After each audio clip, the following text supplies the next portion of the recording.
The iPhone X starts at $1,000, the iPhone 8 and Galaxy S9 come in at $700, and the Moto G5 is considered to be a really good deal at $200, but none of these phones are what I'd call truly cheap. Hey YouTube, how's it going? My name's Jonathan, and in this video I'm taking a look at a phone that sells unlocked for $19.99.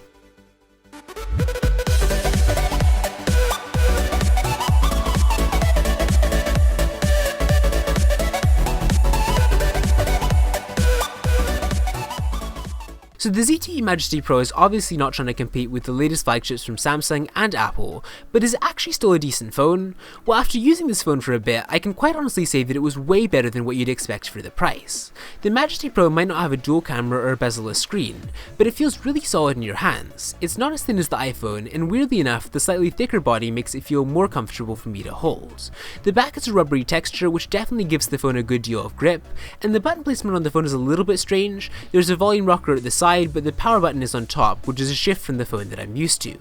The 4.5-inch LCD screen on this phone is a 480 by 854 resolution, which gives it a pixel density of 208 pixels per inch, translating to 480p. While it's obviously pretty low resolution for a 2018 phone, the screen actually doesn't look too terrible. Since 4.5 inches is smaller than a lot of flagship phones out there right now, you don't notice the low resolution too much. In fact, my main issues with the screen were much more with the low contrast and the poor viewing angles than with the resolution. Now the camera on the Majesty Pro is a 5-megapixel autofocus shooter with 720p 30 frames per second video recording, and I will say the pictures taken with the rear camera, at least in situations with a lot of light, don't look bad. As you can see, you can get some pretty decent color contrast and brightness, which is more than you can say for a lot of cheap phones, especially ones that came out several years ago. The 2-megapixel front camera on the other hand really didn't impress me. Pictures look okay in bright environments, but anything less than that just looks like rubbish.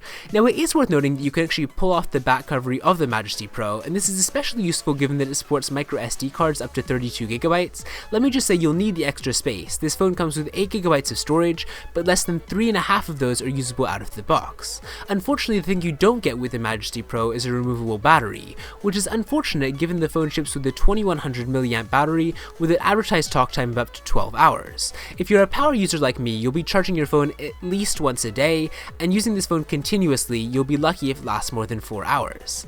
And that brings up the question of what you can actually do on this phone. The Majesty Pro is powered by a 1.1 GHz Snapdragon processor and 1GB of RAM, and when I run a Geekbench test on this phone, it got a single core score of 398 and a multi-core score of 939. Just for comparison, the Galaxy S9 gets a single core score of 2039 and a multi-core score of 7,982, so it's really no contest. In actual day-to-day use though, you'll definitely be able to get by. This phone runs a relatively up-to-date version of Android 6.0 Marshmallow, and you've also got access to the Google Play App Store.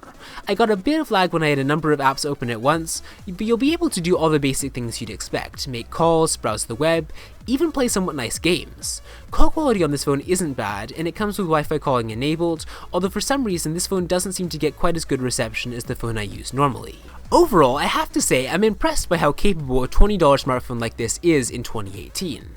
As someone who owned an iPod Touch for a long time when I was younger, this is every bit as good as the device I used to use. Whether you're getting this because you want an ultra affordable handset, or looking for a backup phone to take with you rather than your regular smartphone, or looking for a device for a kid, it's really hard to go wrong when you're paying this little.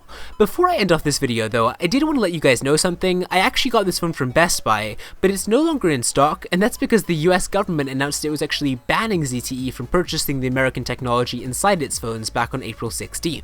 When I was looking around, I was able to find this phone on some sites. You can still get it from Walmart, at least for right now, but I would pick this phone up sooner rather than later if it's something that you're interested in. With that said though, please be sure to let me know what you think of this phone in the comment section down below. If you enjoyed this video, make sure to subscribe and click the bell to get notified when I post new videos.